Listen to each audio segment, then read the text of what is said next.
avis à tous les Guinéens qui nous écoutent, oui, à tous les Guinéens qui nous écoutent, le Rwanda appartient à ceux qui le défendent vraiment. Et vous, les Guinéens, vous n'êtes pas des Rwandais.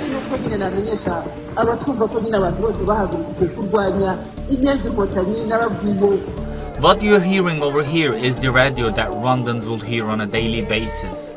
The term cockroach was used to dehumanize the Tutsis, and the radio was the Hutu government's biggest tool to incite hate. I'm Mücahit Durmaz, and I'm here in Kigali on the 25th anniversary of the Rwandan Genocide. We will speak to the people and find out how European colonizers created the foundation for one of the worst atrocities in the history of mankind that took place right here in Rwanda.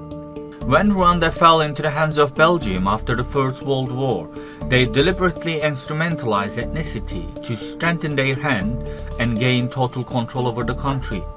Tension and division was created among the majority Hutus and Tutsi minorities. As part of Belgium's divide and rule strategy, they adopted policies based on a play of power. First, they supported the Tutsi monarchy and assigned local chiefs to be Tutsis. But after the country gained its independence, the Hutus were given prominent roles within the government. The Belgian rule also forced locals to identify themselves by the tribes that they belonged to, and they distinguished the population by their physical features, the shape of their nose, the size of their eyes, and height. The growing hate created between the two sides led to the next 30 years to pass amid violence and bloodshed, causing a massive flow of refugees into neighboring countries. By the mid-1960s, thousands were killed and more than half of the Tutsi population was said to have fled Rwanda, while the Hutus continued to consolidate power. Meanwhile, the other formal colonial powers also began exercising influence in the country, specifically France. So let's just stop for a moment to understand what was going on in post-colonial Rwanda. The Belgian colonization of the country created a socio-political elite who spoke French and adopted French culture. Taking advantage of this, France became a dominant power within the country. Meanwhile, the Tutsi refugees in Uganda embraced the English language and culture.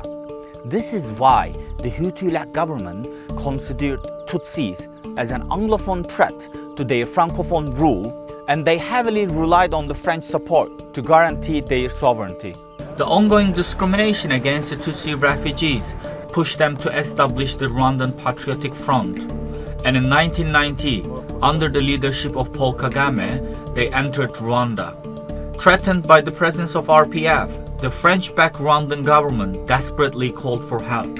In response, France sent troops on a short-term humanitarian mission, but they ended up staying there for 3 long years. France trained and equipped the Rwandan government army. It was the same army that will be the vanguard in the genocidal campaign against the Tutsis.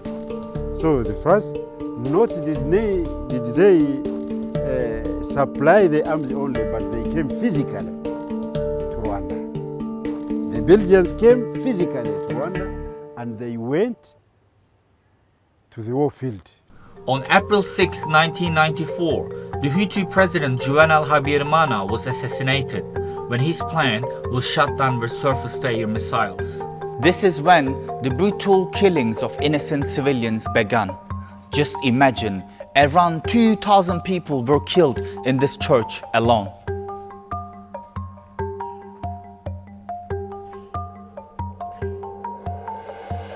At a time when international support was needed more than ever, the Belgian-backed UN peacekeeping mission, established to prevent civil war, reduced their foothold by almost 90% to just 270 men. Humanitarian agencies estimate that around 100,000 people were killed throughout Rwanda just in the first 2 weeks. 3 months into the genocide, French government announced Operation Turquoise. The aim was to establish a safe zone to help rescue civilians, but witnesses say the French mission failed.